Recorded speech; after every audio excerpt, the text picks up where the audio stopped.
बिस्मिल्लाहिर्रहमानिर्रहीम। अस्सलाम वालेकुम बच्चों, उम्मीद करता हूँ आप लोग ठीक ठाक होंगे जी। तो बच्चों हम लोग बात कर रहे थे चैप्टर 4 और चैप्टर 4 था मैट्रिसेस एंड डिटर्मिनेंट। तो लास्ट टाइम हम लोगों ने जो डिस्कस किया वो एक्सरसाइज हमारी 4.1 थी। 4.1 को डिस्कस किया। उम्मीद करता हूँ कि आप लोगों को वो समझ आ गई होगी क्योंकि 4.1 हमारी कंप्लीट हो गई थी। तो आज हमारे पास कुछ डेफिनेशन है, उस डेफिनेशन को लेके चलते हैं। सबसे पहले नंबर पे है definition minor of an element, कि किसी भी एलिमेंट का जो माइनर है उसको आप कैसे निकालते हैं। कहता है let us consider a square matrix A. आप एक मैट्रिक्स ले लें जिसका नाम रखा हुआ है ए और उसका ऑर्डर है एन, मतलब n रोज हैं और उसके अंदर n कॉलम्स हैं। Then the minor of an element, जो एलिमेंट माइनर है उसको हम डिनोट करेंगे ए आई जे से।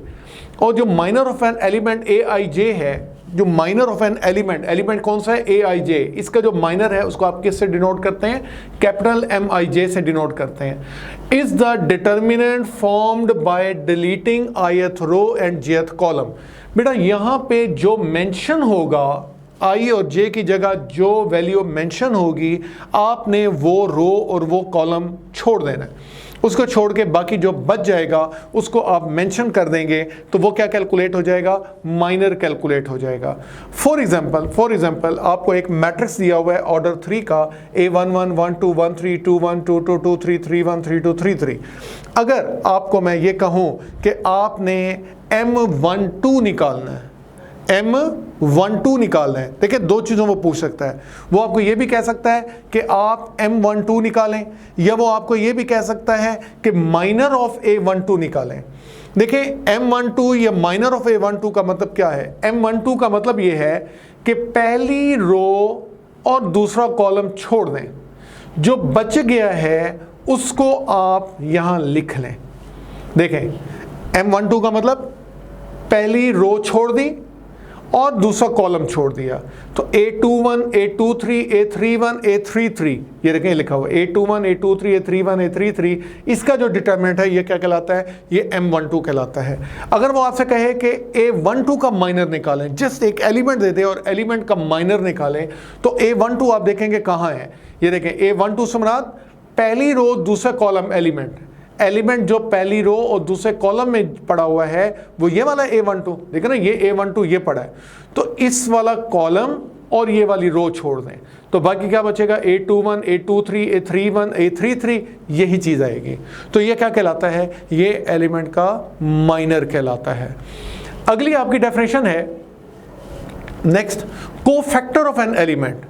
कोफैक्टर क्या है, कोफैक्टर ऑफ एन एलिमेंट को आप डिनोट करेंगे कैपिटल ए आई जे से।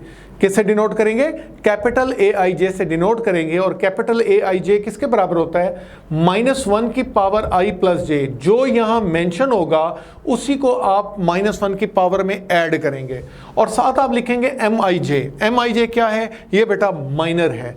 फॉर एग्जाम्पल अगर आपको एक मैट्रिक्स लेता हूँ, उस मैट्रिक्स से हम ज़रा माइनर निकालते हैं।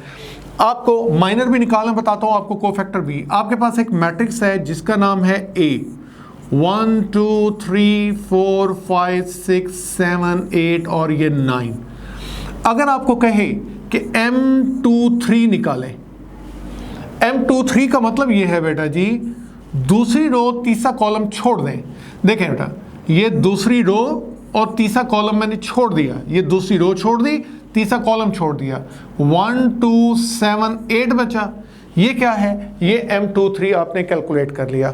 अगर वो आपको कहे कि जी आपने कोफैक्टर निकालना है, ये आपको एक मैट्रिक्स दिया हुआ है 1 2 3 4 5 6 7 8 9 और आपको कहता है A33 निकालें।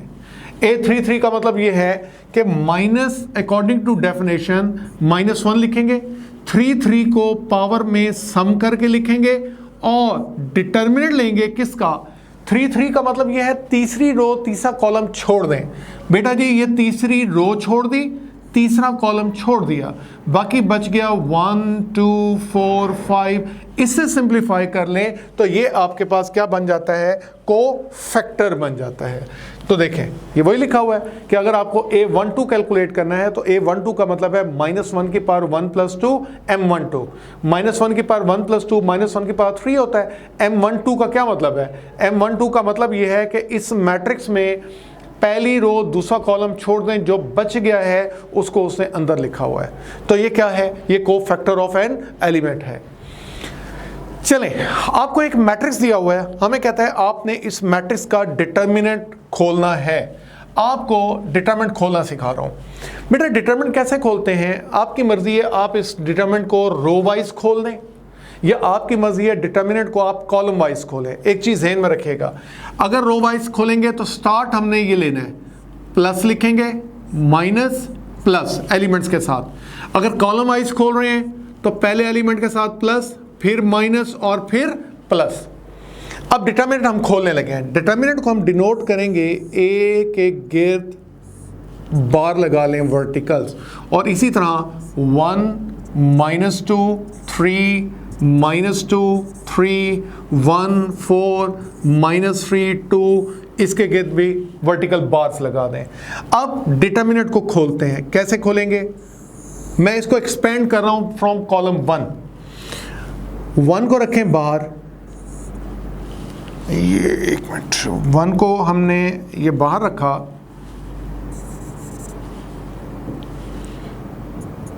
1 को बाहर रखा, 1 वाली रो और 1 वाला कॉलम छोड़ दें, बाकी क्या बचा, 3 1 3 बचा, 1 बचा, -3 और 2 बचा।